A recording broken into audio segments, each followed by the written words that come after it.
La cybercriminalité est un fléau, un mal qui détruit la réputation de chaque pays dans lequel il est présent. Au Bénin, les cybercriminels ont pour habitude d'utiliser des pratiques ancestrales, des pratiques traditionnelles, des pratiques liées à la culture vaudou pour faire endormir la conscience, on va dire, de leurs victimes afin d'atteindre leurs objectifs. Nous sommes ici dans le département du Zou, plus précisément dans la commune de Zogbo-Doma, dans le village Agonli. Et tout de suite, nous avons rendez-vous avec un Runongan.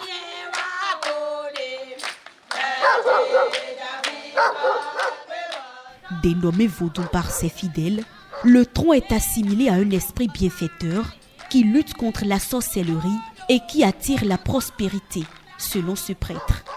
Le tronc aurait des vertus infinies dont les objectifs peuvent être détournés s'il se retrouve dans les mains de non-initiés ou de quelqu'un avide de pouvoir. Pour s'assurer d'un bon transfert de l'esprit tronc à la bonne personne, Dadeu Lokosi fait toujours recours à une enquête de moralité. Moi, je rassemble toute la famille, toute la collectivité t'appartenant pour avoir des renseignements sur ton comportement habituel, qui tu es, comment est-ce que tu te comportes dans la société.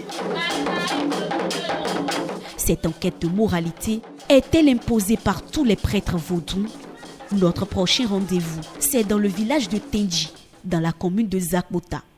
Ici, nous nous invitons à cette consultation. Ce jeune homme, que nous décidons de nommer Brice, vient consulter le Facheda Azéongédé pour une doléance tout à fait particulière. Lorsque tu es en alliance et tu écris au blanc, il t'envoie l'argent sans savoir. Donc, raison pour laquelle je suis venu voir Dame. Mais sa requête n'aura pas l'assentiment des dieux, en tout cas, Facheda Azéongédé, même si Brice a déjà prévu un plan B pour atteindre son objectif. Le jeune homme veut associer le vaudou à son projet de cyberdélinquance. Je connais encore d'autres endroits. Par exemple, je connais encore un autre là-bas. Je vais le voir. Des requêtes comme celle de Brice, d'Azéongédé et beaucoup d'autres prêtres du vaudou en reçoivent au quotidien. Cette TIA cède, mais d'autres préfèrent conscientiser les demandeurs.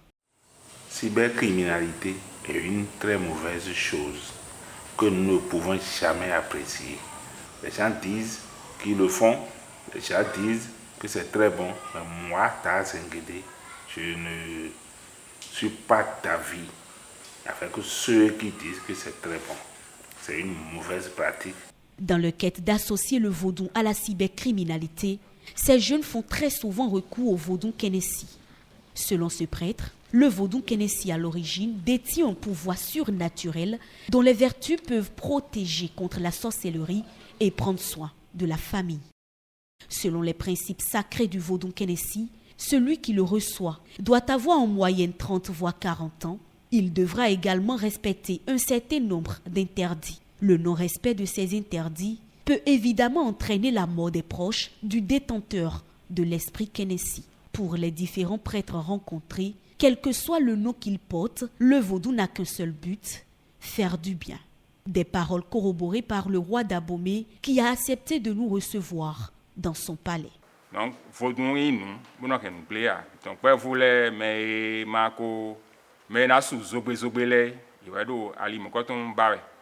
Bon, nous et manaso do yulo, do nous et ne do edi na e do edi.